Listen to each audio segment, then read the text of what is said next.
Hey, homie, quick message real quick, all the way 100. Most motherfuckers be getting caught up in the street life when they be hanging around spots too long, visiting homies too long, being around dope spots too long, being around these bitches that you just knocked too long. You gotta learn to get the fuck up out of there. I remember an OG partner of mine told me that a moving target has less chances of getting hit. So in essence, what he was trying to tell me, nigga, keep moving. Nigga, get what you need to get your stud, get your whatever you need, drop this off, get your chips, and get the fuck on. Don't be hanging around spots too long. Niggas always want to be around drinking and smoking with a gang of niggas, want to be seen showing their teeth, showing off they whips and all this shit. It's getting to a point now, man, in 2022, we really can't do that shit. We didn't play that shit out in the 90s. Now it's getting to the point where this life is so motherfucking fucked up. It's becoming a little bit more crucial than it was back in the 90s. So I'm going to tell you youngsters on how to survive. Learn how to dip in and dip out these spots. Get the fuck up out of there. Get what you need. Drop out what you're dropping and get the fuck on. Stop trying to hang around niggas. Trying to hang around bitches. Motherfuckers be doing debauchery at night. Wake up in the morning, come meet you and want to smoke and chill. Fuck that. You don't know what type of energy niggas be on. Get the fuck on. Niggas need to learn how to keep moving and don't be in one spot too long. That's the number one thing how niggas be getting murked in these streets. Staying at these spots too long. Now you got motherfuckers watching you and following you. You gotta learn to keep that shit pushing, keep that shit moving. 3 things that you gotta be aware of in these streets. Very, very, very important. Number 1, pay attention to your surroundings. I remember an OG partner of mine from Eastside Rolling 20s. I wasn't even from that set, but I was just a kid and I lived in a 20s neighborhood. But he always used to have a gun draw down on every car that passed by in the hood. And I always wondered why he did that shit as a kid. But this nigga done did some dirt. He didn't trust nobody. This was back in 94, 95, right around when after the Chronic dropped. The streets was live, wasn't no motherfucking truce. Gang banging in South Central LA. I seen that shit, I lived that shit. So me seeing my OG partner go through that shit and drawing down on every car just as soon as it passed by, making sure most of the time it was just families, but he was ready. But that reminds me on how you gotta be cautious of everybody and everything around you, even the cars that's passing by. And that was number 1. Number 2, when you in traffic and you moving and you doing your thing, learn how to get in and get out. You ain't got time to be chilling. You ain't got time to be smoking blunts. If you got a motherfucking hustle, a paper route, or you just gonna go drop off your kids, you doing this, you're gonna go pick up your girl from a certain neighborhood that you ain't from, you got about a 28-second rule. Dip in, you got about 28 seconds and you smash out. And then before you get home, take alternate routes. Make sure nobody following you.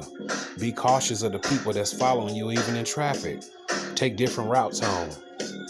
Take different routes. When you get to a certain spot that you about to pull up, hit the back streets.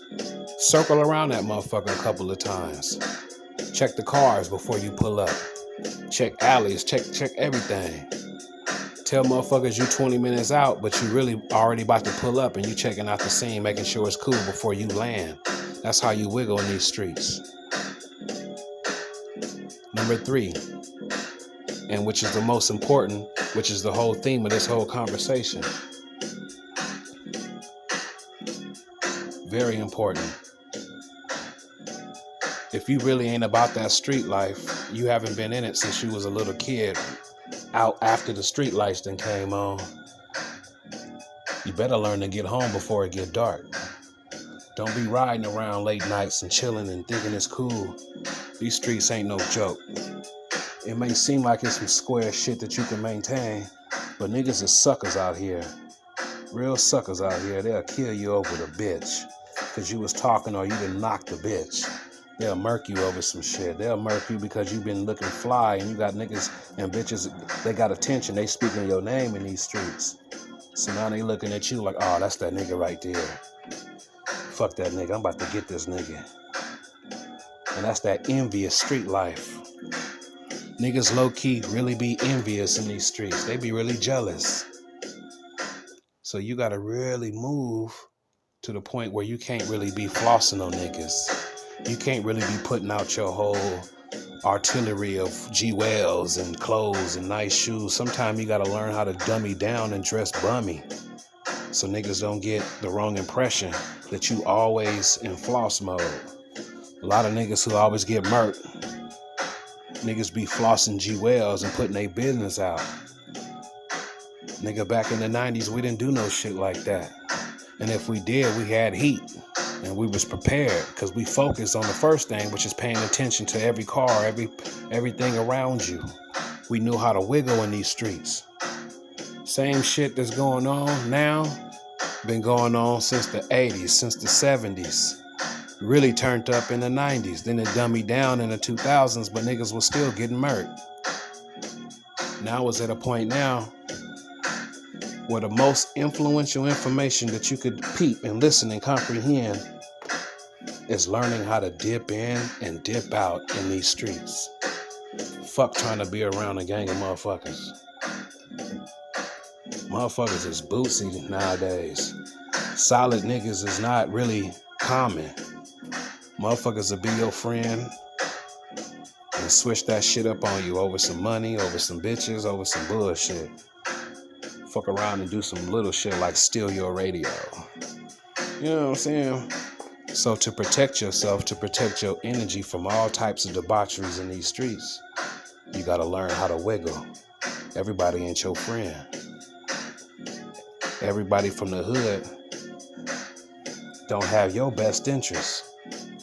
I remember it was at one point in life where I had bills and shit going on, and I didn't even have nobody from my hood phone number like that to where I could really get on and be like, I needed this. They was just as broke as me. And that's when I realized that, wait a minute, I've been giving my whole energy to some gangbanging shit, to some other nigga shit, just to be hanging around in a group type shit. And that's when I learned that I had to do for myself and worry about me, focus on me, and put that energy into myself. Young teen shit. You know, but I was grateful to move up out of that environment and get on something else. But I just remember that street life, that hustle life, how it gauged me through life and gave me different ways on how to wiggle. I'm in my 40s now, and I still know how to wiggle. I'm stuck in the 90s on a lot of shit. And that was the realest time era, period, to me, in the 90s. Shit was real. Wasn't none of this watered down shit that we going through now.